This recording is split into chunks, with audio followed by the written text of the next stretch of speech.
Thanks for tuning in and welcome to the Gnostic Connection. I'm your host and metaphysical detective, Damian Sebouhian. The Gnostic Connection is dedicated to the pursuit of exploring the esoteric behind the exoteric in an attempt to excavate the golden light of truth. As a Gnostic detective, my role for each show is to investigate a specific topic of interest, uncover its inner wisdom, and share with you, the listener, my findings. Feel free to accept, reject, or modify my findings as you see fit. For today's episode, the first in a special two-part series, I will be making the Gnostic connection with Gnosticism, the history and philosophy of the most misunderstood religion. And today's episode is subtitled The Discovery, the Cosmology, and the Myth of the Fallen Goddess. The rulers wanted to deceive man, since they saw that he had a kinship with those that are truly good. They took the name of those that are good and gave it to those that are not good, so that through the names they might deceive him and bind them to those that are not good. From the Gospel of Philip. One of the most Gnostic moments of my life happened before I was even conscious enough to narrate it. I entered this world, according to family lore, with the umbilical cord wrapped around my neck. No pulse, no breath of life flowing through my frail body. I was, for all intents and purposes, dead. For a stretch of time, I was gone before I had officially arrived. Doctors worked to revive me, and eventually they did. I've often reflected on that strange beginning. Part of me wonders whether some deeper intelligence in me took one look at the terms and conditions of incarnation and tried to back out at the last second. Truckloads of trauma, migraine headaches, emotional chaos, becoming a Buffalo Bills fan? Hard pass. Of course, I say that with a tongue gently tickling the inside of cheek, but there has always been something in me that resonated with the Gnostic intuition that we enter this realm under a veil of forgetting, and that some part of us knows, even if only dimly, that we came from somewhere more luminous than this. The imaginative, spacious, vast potential vibrating within my internal reality didn't seem at all to have a home, or even space to breathe and grow in my external world. I spoke to faces in the mirror that told me they were in other timelines. My brother and I would play with tiny silver energy beings at night after the lights went out. I received flashes of imagery indicating near-future events that almost always unfolded as I had seen them. I could feel the anger and pain radiating from the bullies that regularly harassed me at school, and instead of fighting back, I would cry for them and for me. Later, when I became too embarrassed of the crying, I made a resolute agreement with myself that I would not cry, and instead, I would fight back. That's all it took for me to be able to channel a powerful warrior spirit that would take over my body whenever I was physically attacked. I'd get punched in the face, I'd leave my body, and the warrior would take over. When my adversary was defeated thoroughly, the warrior would leave and I would return, my body safe and completely undamaged in any way. There was nobody to counsel me about any of these dynamics. In fact, my external environment actively suppressed any such talk as psychic phenomena, the idea of past lives, that extra-dimensional space existed, or that I could channel warrior spirits. So, the older I got, the more these phenomena faded from my experiences. The only one that remained was the warrior spirit, which I finally sent away after my last fight at the age of 22. I have never been in a physical confrontation since.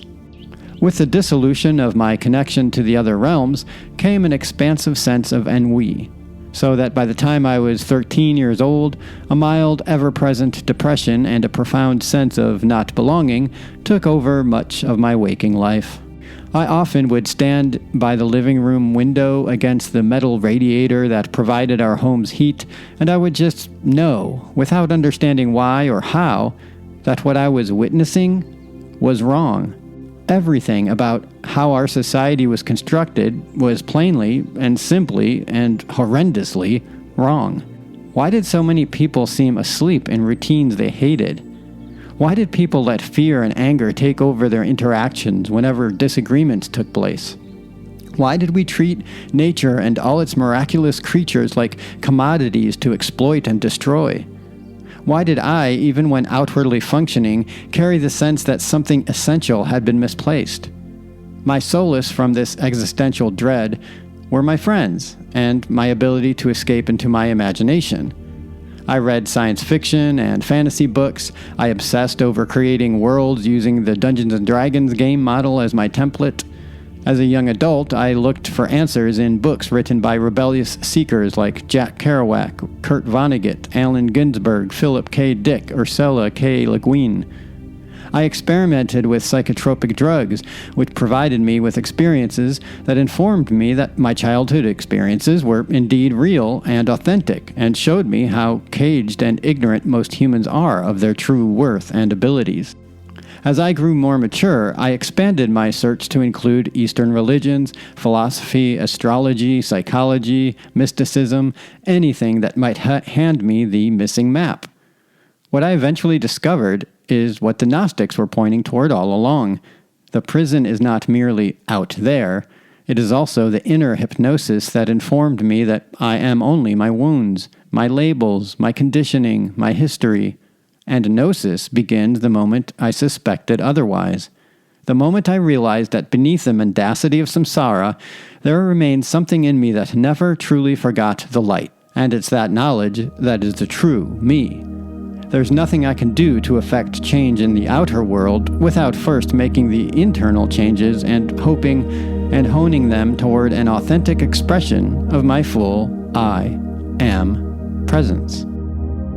It is not possible for anyone to see anything of the things that actually exist unless he becomes like them. You saw the Spirit, you became Spirit.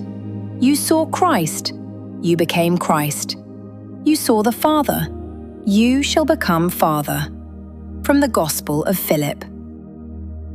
What if the world you live in, the everyday normie world of traffic jams and taxes and small talk, what Albert Camus describes as a confrontation between the human need and the unreasonable silence of the world, what if this world was not created as advertised by most religions by a wise and benevolent God, but by a cosmic blunder?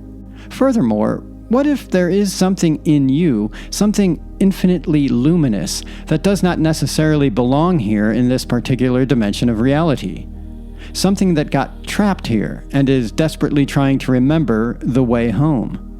What if it is, as Nietzsche proclaimed of human potential, that, quote, man is a rope stretched between the animal and the Superman, unquote? That, in its most essential form, is the Gnostic proposition. And once you really hear it, it is nearly impossible to unhear. Now, for most people who have heard the word Gnosticism, the association is vague. Maybe you heard it described as a heresy. Maybe you caught a reference in a Dan Brown novel. Maybe you've seen it listed in a footnote somewhere alongside words like Nag Hammadi or Dead Sea Scrolls. But its actual content, its philosophy, its history, its extraordinary relevance to our lives today remains largely unknown to the general public. That's exactly why we're here today. After over 15 episodes of the Gnostic Connection, I'm finally ready to evaluate Gnosticism from every angle and lay it out for you as clearly as I can. By the time we're done, you'll have a solid grasp of what Gnosticism actually is, where it came from, what it teaches, and why, in the 21st century, it may be the single most personally relevant spiritual tradition most people have never seriously studied. This is going to be challenging because even the scholars who study Gnosticism full-time can't fully agree on what it is. Dylan M. Burns, a research scholar at the Freie Universität Berlin, sorry for that pronunciation, and one of the contributions to the Gnostic World, the most comprehensive scholarly handbook on the subject ever published, opens his chapter on definitions with a remarkable admission. The term Gnosticism, he writes, has been, quote, thoroughly interrogated by contemporary scholarship, discussed and refined over the course of decades. Some scholars have tried to abandon it altogether, others have tried to rehabilitate it. The debate, Burns tells us, is very much alive.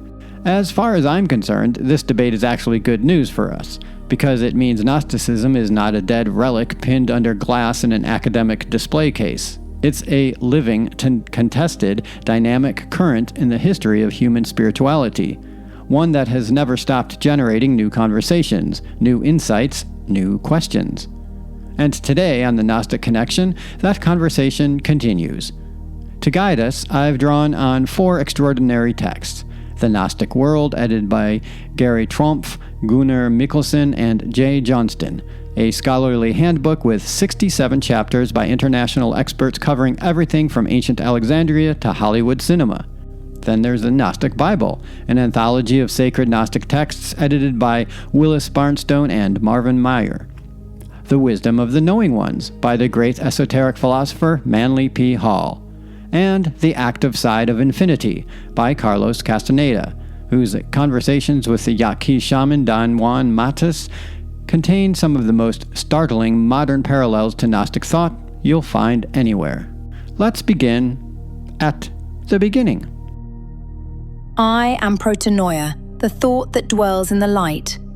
I am the movement that dwells in the all, she in whom the all takes its stand, the firstborn among those who came to be, she who exists before the all. I move in every creature, I move in everyone, and I delve into them all. The trimorphic protonoia. The year was 1945, location Upper Egypt, near a town called Nag Hammadi. A man named Muhammad Ali was training for his epic showdown with Joe Frazier. Wrong Muhammad Ali. The one I'm talking about here was in Egypt in 1945, and he wasn't boxing anyone. Instead, this Muhammad Ali was digging near a cliff face when his tool suddenly struck a large red earthenware jar. He broke it open, and according to legend, a cloud of golden dust blasted into the air and mysteriously disappeared. Inside the jar, he found 13 leather-bound papyrus books, 52 separate texts, written in Coptic, the ancient language of Christian Egypt, and dating to roughly the 3rd and 4th centuries of the Common Era, or 1600 to 18 years ago today. These are the documents we now call the Nag Hammadi Library, and their discovery was, without exaggeration, one of the most important archaeological events of the 20th century. Gary Trompf, one of the editors of the Gnostic World, describes the Nag Hammadi codices as ranking alongside the Dead Sea Scrolls as, quote, the most spectacular archaeological discoveries ever, unquote. It was as if someone had opened a time capsule and returned to the world the lost scriptures of a civilization that history had declared erased. But why had they been hidden, and who had declared them erased? The answer to both questions is the same: the early Christian Church. I am the first and the last. I am the honored one and the scorned one. I am the whore and the holy one. I am the wife and the virgin. I am the mother and the daughter. I am she whose wedding is great, and I have not taken a husband. From the Nag Hammadi Library, The Thunder, Perfect Mind. This is a chapter of history most of us were never taught. In the first several centuries after Jesus, Christianity was not a single unified religion. It was a vast living conversation, a swirl of communities with radically different interpretations of who Jesus was, what his teachings meant, and what the nature of God and the cosmos really is. Among the most intellectually adventurous and spiritually sophisticated of these communities were the Gnostics. Marvin Meyer, co-editor of the Gnostic Bible, describes them as, quote, religious mystics who proclaimed gnosis, knowledge, as the way of salvation, unquote. They had major teachers, sophisticated theologies, elaborate sacred texts. For a time, they were a serious force in the early Christian world. But as the Orthodox Church consolidated its power, especially after the Emperor Constantine threw the weight of the Roman Empire behind Christianity in the early 4th century, the Gnostics were systematically persecuted, their books burned, their teachers branded as heretics. For nearly 1,500 years, almost everything we know about Gnosticism came filtered through the accounts of the very people who were trying to destroy it, the heresy hunters, what scholars call heresiologists, men like Irenaeus of Lyon, who wrote lengthy polemic attacks on the Gnostics in order to expose them as dangerous fools. Manly P. Hall is characteristically blunt about this. The principal source on Gnosticism for over a millennium were written by, quote, the very folk who relentlessly attacked and ultimately incited the repression of the Gnostic teachers, unquote. Imagine trying to understand the teachings of Socrates if the only accounts you had were written by the people who executed him. That was the situation for 1,500 years. And then, in 1945, the golden dust rose from that jar in the Egyptian desert. The Gnostics had spoken again, in their own words, after 15 centuries of enforced silence. Everyone who had ever lived was literally surrounded by the iron walls of the prison. They were all inside it, and none of them knew it. Philip K. Dick. Phallus. You are here in this world in a thrown condition, but are not of this world. Philip K. Dick, The Exegesis, published 2011. Before we go any deeper, let me address the foundational question. What does gnosis actually mean? And what exactly is Gnosticism? The Greek word gnosis simply means knowledge. But as the editors of the Gnostic World note, the word carries a crucial nuance. It means a better than ordinary accessible knowledge. Not the knowledge you get from textbooks, secondhand information, or doctrine handed down by an institution. It's experiential, direct, personal. It's the kind of knowledge that transforms you from the inside out, with the ultimate goal of the experiencer of that gnosis to anchor it into their very being. Not to transcend the body, but to embody the transcendent. In its deepest Gnostic sense, gnosis is what we might call mystical knowledge, the kind that arrives through a direct encounter with reality as it actually is. Marvin Mayer puts it this way in the Gnostic Bible. Gnosis means personal or mystical knowledge. It is the knowledge that the Gospel of Thomas, perhaps the most celebrated of the Nag Hammadi texts, says, will set you free. Though he has fallen asleep, God will not leave him in this forgetfulness. Awakened, he will laugh to think what troublous dreams he had, and wonder how his happy state of being he could forget. Rumi, Masnavi, 13th century. One of the marvels of the world, the sight of a soul sitting in prison with the key in its hand. Rumi. Now, as for the word Gnosticism itself, Burns informs us in the Gnostic World that Gnosticism was actually first coined by the Cambridge Platonist Henry Moore in the 17th century as a, quote, blanket term for all early Christian heresies, unquote. The people we call Gnostics didn't generally call themselves that. Modern scholars have had enormous debates about whether the term is useful at all. And yet, here is the key insight. There is what scholars call an air de famille, a family resemblance, among all the movements and texts we group under this name. They share a common structure, a common set of institutions, a common emotional temperature. As Gary Trumpf frames it in his introduction to the Gnostic World, this common thread is, quote, quests for gnosis or for the deep knowledge in which the mysteries of the cosmos are unveiled, unquote. Whatever we call it, something real and coherent is happening in all these traditions, and that something is what we're here to explore. Who looks outside dreams, who looks inside awakes. C.G. Jung. Memories, Dreams, Reflections, 1962. There is something in the soul which is uncreated and uncreatable. If the whole soul were this, it would be uncreated and uncreatable. And this is the intellect. Meister Eckhart, 14th century Christian mystic. Now let's take a walk through the Gnostic map of reality.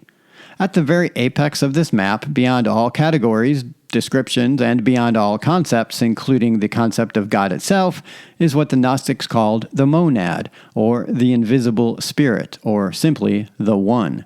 Marvin Mayer describes it as a transcendent deity who, quote, should not be confused with a god, since it is greater than a god, unquote. In various Gnostic texts, this ultimate source is called, quote, the boundless, the depth, the light, the majesty, pure ineffable being, beyond form, beyond limitation, beyond anything the human mind can adequately grasp.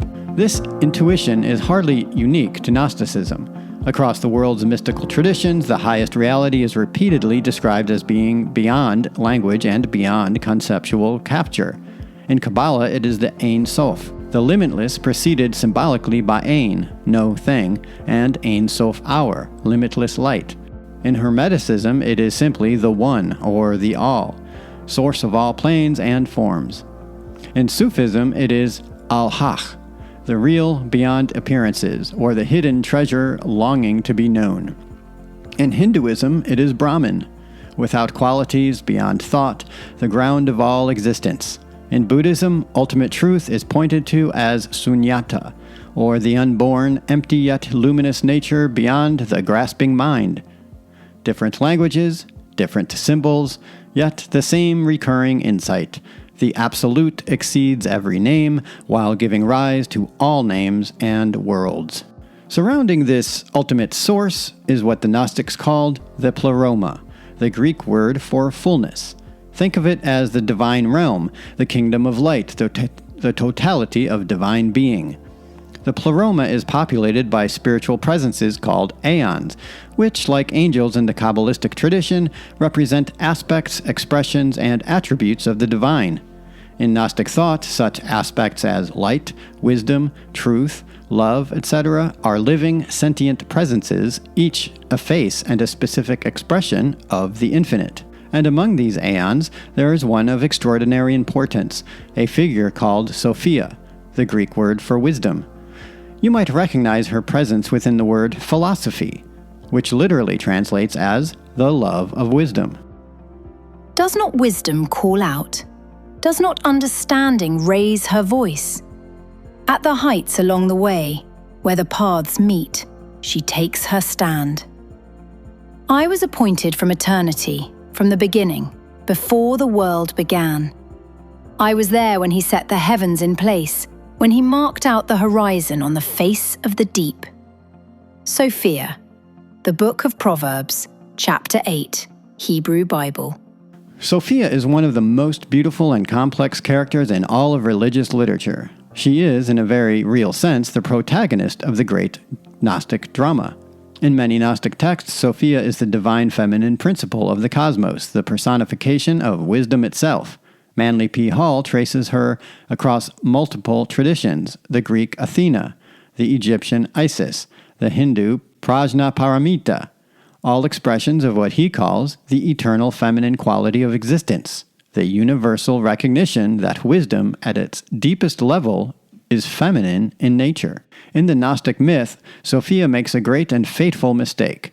In her passionate desire to create and to know, an impulse that mirrors the generative longing of the divine itself, she reaches beyond the proper boundaries of the Pleroma. She acts without her counterpart, without the consent of the infinite. And from this act of overreaching, this primordial error of an excess of love, something goes terribly, cosmically wrong. The result is the creation of what the Gnostics call the Demiurge. Midway upon the journey of our life, I found myself within a forest dark, for the straightforward pathway had been lost. Dante Alighieri, Inferno, Canto 1, 1320. Now we arrive at the idea that probably more than any other distinguishes Gnostic thought from mainstream religion. And that, I would argue, is one of the most philosophically and psychologically provocative propositions in human history. The Demiurge is another Greek word that translates to craftsman or world maker. And in Gnostic thought, the Demiurge is the being who created the physical world we inhabit. This world, the material universe with all its suffering and confusion, was made, according to the Gnostics, not by the transcendent infinite divine, but by this secondary, limited, and in many traditions, deeply flawed being. This motif appears in many sacred traditions. The visible world is often portrayed as a lower emanation, reflection, dream, or conditioned realm. In Kabbalah, the manifest kingdom is Malkuth, the lowest sephirah where divine energy condenses into form. In Hermeticism, the cosmos is shaped by the demiurgic mind, or cosmic craftsman ordering matter according to higher patterns. In Hinduism, the phenomenal world is Maya, real on one level, yet veiling the deeper absolute, and the creator aspect is often personified as Brahma, distinct from ultimate Brahman. In Buddhism, conditioned existence is samsara, a realm generated by ignorance and craving rather than by a perfect creator. In Sufism, the world of forms is the realm of multiplicity, veils, and shadows when compared with the real. According to all these traditions, ordinary reality is not the highest reality, and to mistake the outer world for the ultimate source is the foundation of spiritual confusion. The men in the cave mistake shadows for reality, and if one of them were freed and compelled to turn around and walk toward the light would cause him pain, and the glare would distress him. Plato, The Republic, Allegory of the Cave. Marvin Mayer, drawing from the Secret Book of John, one of the crown jewels of the Nag Hammadi Library, describes the Demiurge as, quote, the ugly child of Sophia, snake-like in appearance with the face of a lion and eyes flashing like bolts of lightning, unquote. His name is Yaldabaoth. He is, in the Gnostic vision, the chief Archon and an arrogant, jealous god. Scholar Frederick Kwiatkowski, writing in The Gnostic World, adds a fascinating dimension to Yaldabaoth's nature. In the Gnostic texts, Yaldabaoth is depicted as a foolish, ignorant, and malevolent lesser deity who creates the cosmos, and, crucially, he is ignorant of the existence of the true transcendent God from whom everything originated. He doesn't even know that a higher reality exists above him. He looks around at his creation and boasts arrogantly, I am God and there is no other God beside me. Which the Gnostics read as the most revealing possible declaration. Only someone who has no idea about the infinite transcendent would need to make such a claim. Do those words ring a bell? Because I am a jealous God, there is no other, appears in the Hebrew Bible itself. The Gnostics took this completely seriously. They read the God of the Old Testament, the God who floods the worlds, who demands burnt offerings, who orders genocide, and they concluded, yes, that's exactly right. That being is jealous, limited, and not the infinite divine. That being is the Demiurge. This Gnostic interpretation of the Old Testament God deliberately stands the orthodox reading of Scripture on its head, and that's precisely the point. The Gnostics were not trying to be orthodox. They were asking, what if the conventional readings of sacred texts has been precisely backwards? The Demiurge, in creating this world, also creates what the Gnostics call the Archons, from the Greek word for rulers. These are the cosmic administrators who maintain the existing order, who keep human beings confused and asleep, who have a vested interest in making sure that we never remember our true divine nature and origin. Kwiatkowski draws a striking parallel in the Gnostic world between the Gnostic Archons and the controllers depicted in several famous films. The Strangers in Dark City, the Machines in the Matrix trilogy, Christoph in The Truman Show. In all three films, as in the Gnostic texts, there are powerful beings who create an illusory world, trap human beings within it, and use every available technique to keep them from discovering the truth of their situation. The Architect in The Matrix, the Strangers in Dark City, Christoph in The Truman Show, Kwiatkowski calls them all cinematic world makers, direct descendants of Yaldabaoth. Perhaps the uniting principles behind these films isn't coincidental. I find it interesting that key correspondences between popular culture and the Gnostic worldview keep reasserting itself in our collective imagination, perhaps because it resonates with something true in our experience of being human. The Matrix is everywhere. It is all around us, even now in this very room. It is the world that has been pulled over your eyes to blind you from the truth. Morpheus, The Matrix, 1999. The Gnostics were not anything-goes relativists. They were committed to a rigorous path of self-knowledge. They insisted that self-knowledge is knowledge of God. The self and the divine are identical. Elaine Pagels, The Gnostic Gospels, 1979. So, while the Demiurge and the Archons represent what could be considered the bad news, the good news and hopeful news is that we, as humans, are more than flesh and bone. According to the Gnostic teachings, every human being carries within them a spark of divine light, a fragment of the original Pleroma, something that comes out from the Demiurge's creation, not from biology or culture or from the accident of birth, but from the infinite divine itself. Mayer describes it as, quote, a spark of transcendent knowledge, wisdom, and light that persists within people who are in the know, unquote. This spark is your truest identity. It is what you were before you became this, before you took on a body, a name, a personality, a history, and it is what you will return to when the great game is over. But the dilemma is that most of us have completely forgotten who we actually are, because we are asleep, drunk, fallen, imprisoned, not primarily by an external enemy, but by our own deep, cultivated ignorance of who we actually are. This diagnosis also echoes through many wisdom traditions. Humanity suffers less from outer enemies than from inner blindness, forgetting its true nature and living from compulsive patterns that consume and are consumed. In Kabbalah, this is the exile of the divine spark amid the klipoth, where consciousness becomes trapped in reactive husks of fear, greed, and separation. In Hermeticism, it is sleep in matter, the soul identifying with the lower passions and forgetting the divine nous within. In Hinduism, it is avidya under Maya, causing the self to mistake itself for appetite, ego, and endless craving. In Buddhism, it is delusion within samsara, where beings feed the fires of greed, hatred, and confusion. In Sufism, it is heedlessness, or ghafla, the heart asleep beneath a demanding lower self, nafs. They're all describing the same phenomena generated from what I call original ignorance. When we forget what we are, we become driven by what we are not, consuming life, exploiting one another, and unconsciously serving forces that thrive on fear, division, and unconsciousness. There is no doubt the study of man is just beginning and will be in progress for a very long time.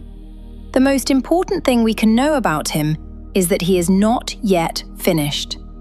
Elias Canetti, Nobel Lecture, 1981. I will speak to those who know to hear, not with the ears of the body, but with the ears of the mind.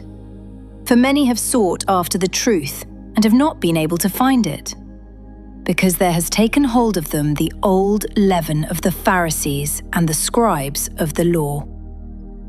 From the Nag Hammadi Library, The Testimony of Truth. The Secret Book of John, one of the most important texts in the Nag Hammadi Library, contains a passage of extraordinary beauty.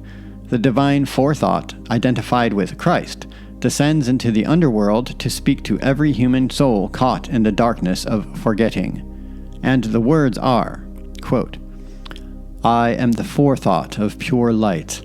I am the thought of the Virgin Spirit, who raises you to a place of honor. Arise, remember that you have heard, and trace your root, which is I, the compassionate. Unquote. Arise, remember, trace your roots. That is the entire Gnostic program in 7 words. Most humans, according to Gnosticism, are hylics, from the Greek word for matter, and they are called hylics because they have become so thoroughly identified with the material world and its satisfactions that the divine spark in them never stirs. A second group, the psychics, who, those of the soul, have some spiritual sensitivity, but remain dependent on faith and ritual mediation rather than direct experiential knowledge.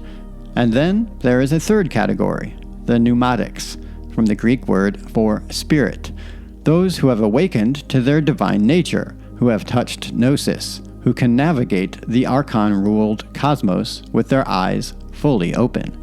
The Gnostic path is the path from the first category to the third, from sleep to waking, from darkness to light, from forgetting to remembering. Light and life, these are God and Father, from whom man was born. If therefore you learn that you are yourself made of light and life, you shall return to life. The Corpus Hermeticum, Poimandres. You cannot buy the revolution. You cannot make the revolution. You can only be the revolution. It is in your spirit, or it is nowhere. Ursula K. Le Guin, The Dispossessed, 1974. I want to return now to Sophia because I think her myth is in many ways the single most personally resonant element in all of Gnostic teaching. Once you really understand it, you realize it isn't a myth about some other being's fall from grace in some distant cosmic path. It is a myth about you, about all of us. Sophia, divine wisdom, is an Aeon, a being of the Pleroma, a resident of the realm of light, and she makes a mistake. In her passionate desire to create, to know, to give birth to something new, in the overflow of her love, she reaches beyond the proper limits of the Pleroma. She acts without her partner, without the sanction of the infinite, and from this action, a distortion occurs. The result, depending on the Gnostic school, is either that Sophia herself falls into the lower realms and becomes trapped in matter, wandering, weeping, searching for the light she has lost, or it is the Demiurge who is born from her error, and who then creates the material world in ignorance of the higher reality. In either case, Sophia's light, the divine spark she carries, becomes scattered, distributed through material creation, hidden in the cells and souls of human beings. And the great cosmic spiritual alchemical project, the purpose of spiritual history itself, is the redemption of Sophia. The gathering of the scattered light, the return of fallen wisdom to the fullness of the divine. Manly P. Hall summarizes the whole Gnostic stereological structure succinctly. Quote, "The human soul is of a twofold nature. Its inner part is divine, but when it descends into bodies, its luminosity is restricted. Thus imprisoned, it becomes the victim of the mortal mind, emotions and passions, and finally, of the physical body itself." Unquote.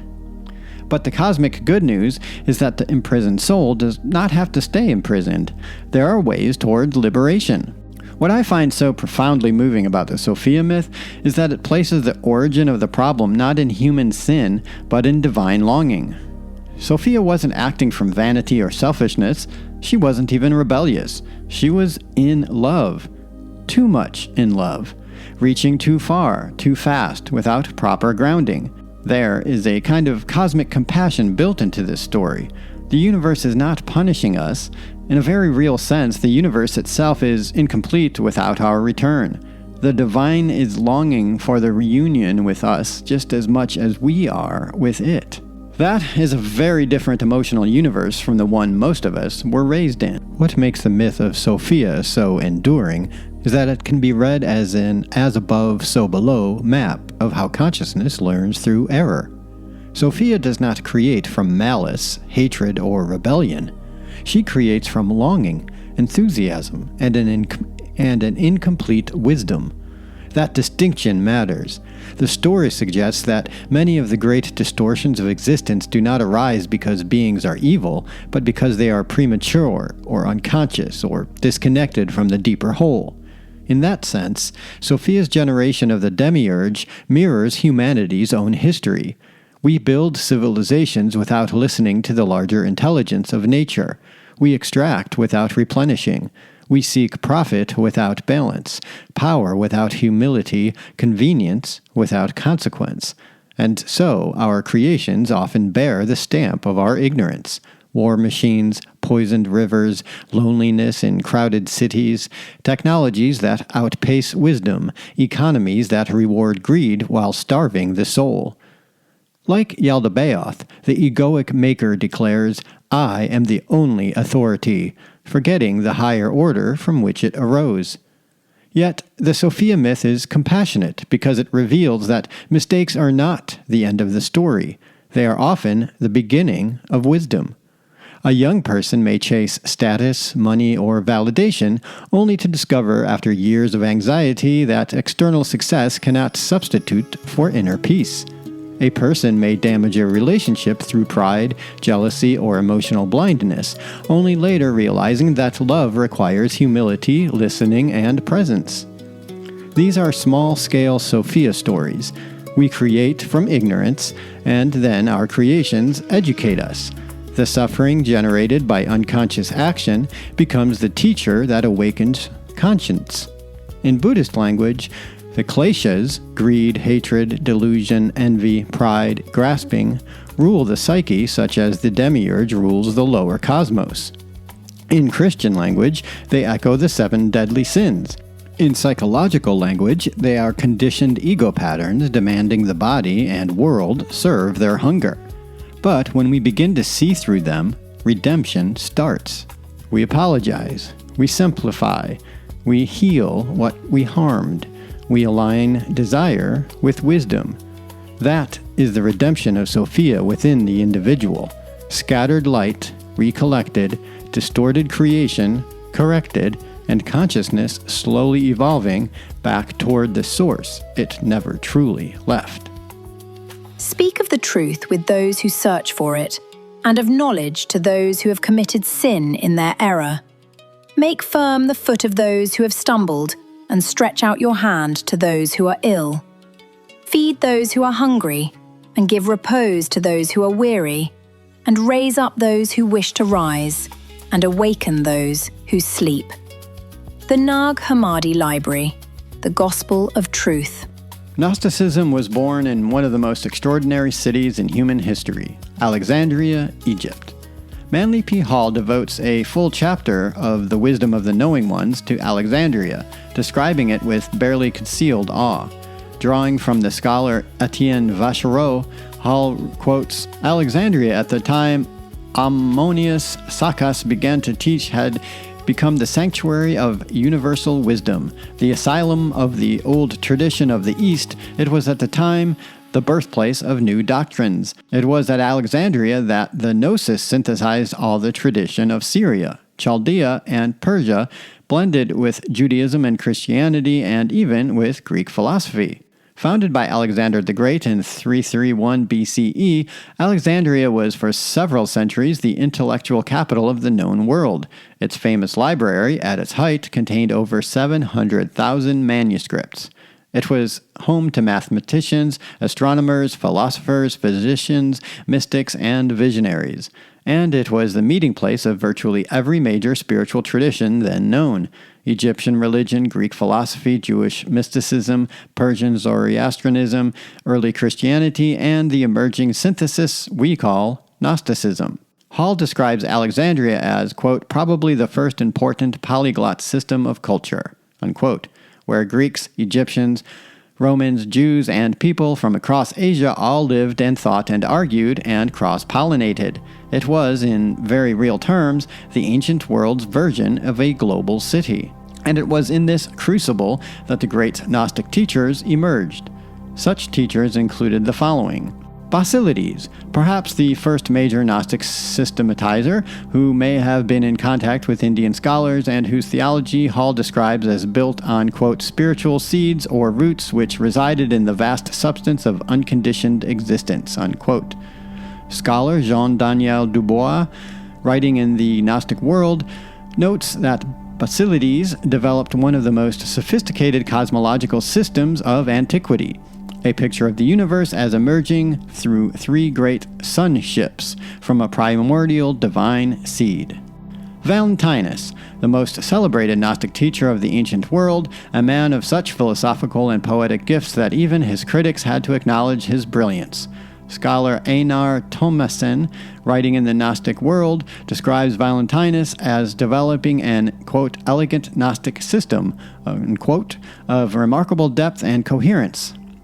Hall notes that Valentinus claimed that he had received a vision of the supreme power while still an infant, and that his surviving writings are, quote, virtually scriptural, unquote. The Gospel of Truth, which many scholars attribute to Valentinus himself, is one of the most beautiful texts in the entire Nag Hammadi Library. These teachers, and many others, flourished in Alexandria, Until the Orthodox Church consolidated its power, the great library of the Serapeum was burned by order of Bishop Theodosius in 389 CE. Hall describes this moment with heartbreaking precision. Quote, "Thus passed one of the noblest eras in human history, destroyed from within itself by wrangling and discord." Unquote. But the Gnostic flame was not fully extinguished. Something survived in those leather-bound jars in the desert, in oral traditions, in the coded language of the medieval alchemists and Kabbalists and Rosicrucians. It waited in burial, and in 1945, it rose again. As long as she was alone with the Father, she was virgin, and in form androgynous.